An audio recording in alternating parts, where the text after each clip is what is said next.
देखो हम लोग त्रिकोणमिति के बारे में पढ़ रहे हैं, त्रिकोणमिति के बारे में पढ़ रहे हैं, बेसिक बात पढ़ रहे हैं, ठीक है। बेसिक त्रि मतलब क्या होता है? त्रि मतलब होता है तीन। त्रि मतलब क्या होता है?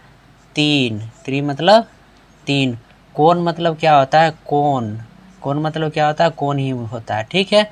मिति, मिति मतलब क्या होता है? माप। मिति मतलब क्या होता है? माप।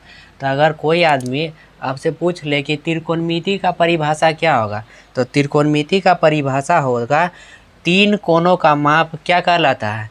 त्रिकोणमिति कहलाता है। लेकिन त्रिकोणमिति तो कोण के आधार पर पूछ देगा, तीन कोणों का माप त्रिकोणमिति कहलाता है, ठीक है। परिभाषा आप लोग समझ गए।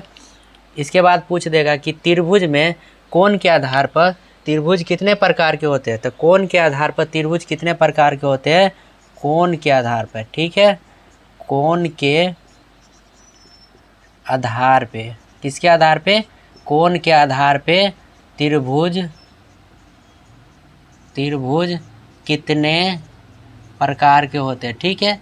कोण के आधार पर त्रिभुज कितने प्रकार के होते हैं? कोण के आधार पर त्रिभुज कितने प्रकार के होते हैं, ठीक है। कोण के आधार पर त्रिभुज तीन प्रकार के होते हैं।